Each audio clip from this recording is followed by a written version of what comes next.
Bismillahirrahmanirrahim.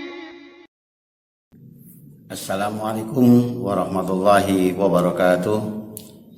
Alhamdulillah nahmaduhu wa nasta'inuhu wa nastaghfiruh wa na'udzu billahi min shururi anfusina wa min sayyiati a'malina. May yahdihillahu fala mudilla lahu wa may yudlil fala hadiya lahu. Asyhadu an la ilaha illallah wahdahu la syarikalah wa asyhadu anna Muhammadan abduhu wa rasuluhu la nabiyya ba'da.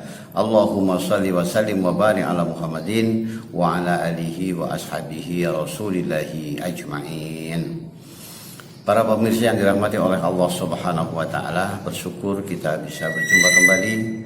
Semoga pertemuan ini adalah merupakan pertemuan yang dirahmati oleh Allah Subhanahu wa taala.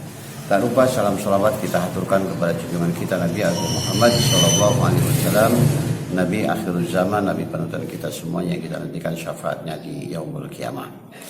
Para pemirsa yang dirahmati oleh Allah Subhanahu wa taala, kita masih membahas tentang orang-orang yang dicintai oleh Allah Subhanahu wa taala. Dalam hal ini yaitu orang-orang yang berbuat kebaikan. Kaum muslimin rahimani wa rahimakumullah. Pada kesempatan kali ini saya sampaikan tentang sebuah firman Allah Subhanahu wa taala di dalam surat Luqman ayat 1 sampai dengan 5. A'udzubillahi minasyaitonir rajim. Bismillahirrahmanirrahim. Alif lam mim. Tilka ayatul kitabil hakim hudaw wa rahmatan lil muhsinin alladzina yuqimunas salata wa yu'tunaz zakata wa hum bil akhirati hum yuqinun.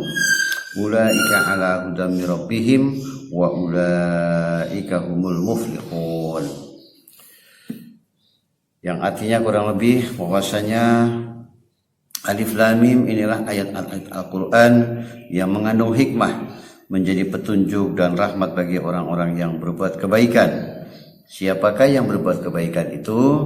Yaitu orang-orang yang mendirikan sholat, menunaikan zakat, dan mereka yakin adanya negeri akhirat. Mereka itulah orang-orang yang mendapatkan petunjuk dari Rabb-nya, dan mereka itulah orang-orang yang beruntung. Kaum muslimin rahimani wa rahimakumullah, orang-orang yang berbuat kebaikan di sini dikatakan adalah orang-orang yang senantiasa melaksanakan atau mendirikan sholat.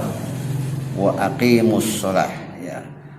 Alladzina yuqimunas sholah, alladzina yuqimunas sholah, yaitu orang-orang yang mendirikan sholat. Dalam sholat ini di sini menggunakan alif lam, artinya bahwa as-sholah itu adalah merupakan kalimat ma'rifat. Kalimat ma'rifat itu adalah kalimat khusus. Para ahli tafsir menyampaikan di sini bahwa as-sholah itu adalah sholat yang dilakukan dengan cara petunjuk Al-Quran dan dicontohkan oleh Rasulullah Muhammad Sallallahu Alaihi Wasallam. Jadi sholat bukan sembarang sholat, yang dimaksud di sini adalah sholat yang benar-benar sesuai dengan yang dituntunkan oleh Rasulullah Muhammad Sallallahu Alaihi Wasallam. Kenapa demikian? As-sholata tanha 'anil fahsya'i wal munkar. Sholat-sholat yang benar-benar dilakukan karena Al-Quran, yang dilakukan secara khusus sesuai dengan Al-Quran dan As-Sunnah, maka akan mencegah dua perkara, yaitu yang menjadi penyebab keburukan dari seluruh keburukan, yaitu al-fahsya dan al-munkar. Fahsya itu apa? Fahsya itu adalah keburukan-keburukan yang ditimbulkan dari syahwat, nafsu syahwat. Setiap manusia, setiap orang-orang yang beriman, jika dia telah sholatnya benar, maka dia tidak akan mungkin terkena gangguan dari syahwatnya. Dia tidak akan mendapatkan keburukan-keburukan dari syahwatnya. Karena apa? Karena dia takut kepada Allah Subhanahu wa ta'ala. Sehingga orang-orang yang telah melakukan sholat dengan benar karena takut kepada Allah, maka kemudian dosa-dosa selain daripada dosa sholat, maka dia tidak akan berani melakukannya. Karena ujung-ujungnya pelanggaran yang dilakukan oleh setiap orang sebetulnya adalah karena dia kurang benar di dalam melakukan sholatnya. Jika sholatnya sudah benar, maka dosa-dosa yang lain akan dihindari. Akan tetapi jika dia masih mudah melakukan dosa-dosa yang lain, berarti sholat pun dia pasti mudah untuk melanggarnya. Artinya sholat masih dilakukan dengan seenaknya, sholat masih dilakukan dengan semaunya, sesempatnya, dan lain sebagainya. Jika seseorang melanggar sholat saja berani, apalagi melanggar selain sholat. Inilah yang dimaksud dengan fasya. Wal mungkar. Mungkar adalah apa? Yaitu keburukan-keburukan yang ditimbulkan dari nafsu perut dan akalnya. Seseorang yang telah sholatnya benar tidak mungkin akan mengikuti nafsu-nafsu dari perutnya, nafsu-nafsu dari akalnya. Tetapi dia akan selalu menjaga dirinya ketika dia memiliki jabatan. Jabatannya juga digunakan dalam rangka untuk mencari rahmatnya Allah Subhanahu wa ta'ala. Ketika dia memiliki harta yang banyak, dia tidak hanya untuk memikirkan perutnya, tetapi juga untuk orang-orang lain. Sehingga tidak ada sifat egoisme, tidak ada sifat akunya, tidak ada sifat sombongnya. Karena semua yang diberikan oleh Allah Subhanahu wa ta'ala, berupa jabatannya, berupa kekayaannya, digunakan dalam rangka untuk bagaimana dia mendapatkan rahmat dari Allah Subhanahu wa ta'ala, untuk mendapatkan kasih sayang dari Allah Subhanahu wa ta'ala. Disinilah yang dimaksud dengan yuqimunas shalah, mereka mendirikan sholat. Kemudian yang kedua, wa yu'tunaz zakah, mereka menunaikan zakat. Menunaikan zakat adalah dalam rangka apa?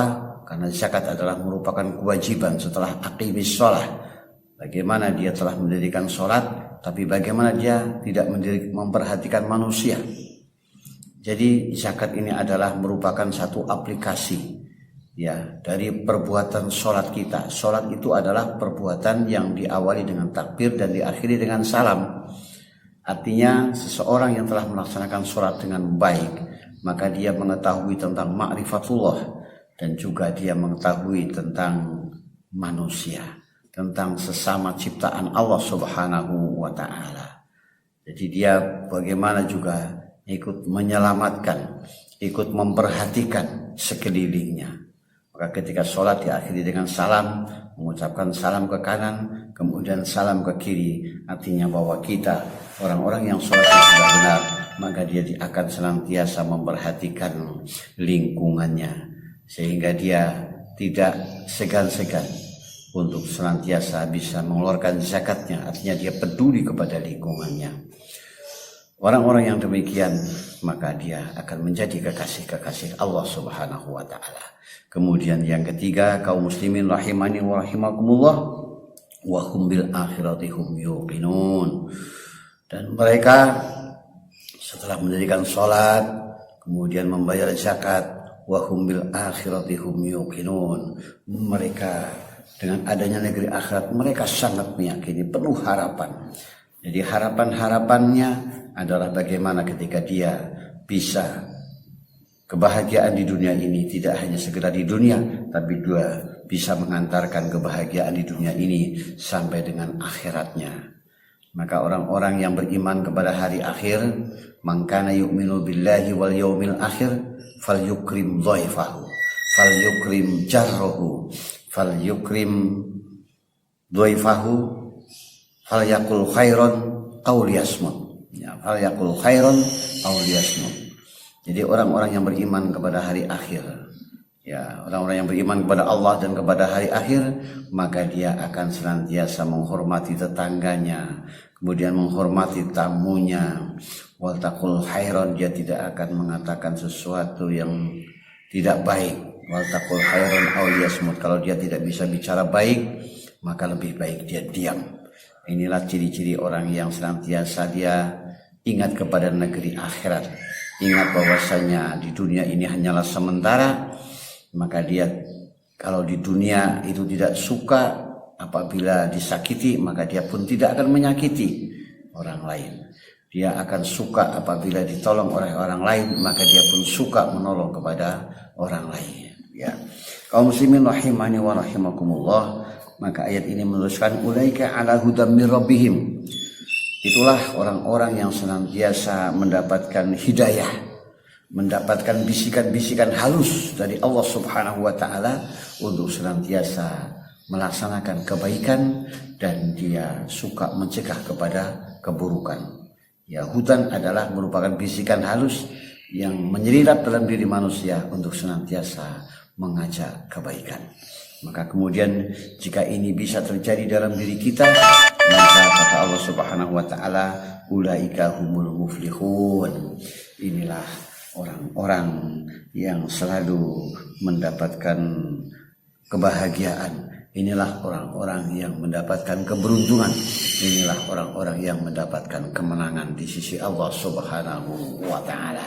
Kaum muslimin rahimani wa rahimakumullah, inilah sedikit yang bisa saya sampaikan, dan sampai jumpa pada episode yang berikutnya, masih dalam bahasan berbuat kebaikan, yaitu orang-orang yang dicintai oleh Allah Subhanahu wa taala, dan orang-orang yang senantiasa, yaitu orang-orang yang senantiasa berbuat kebaikan. Akhirul kalam, billahi taufiq wal hidayah. Wassalamualaikum warahmatullahi wabarakatuh.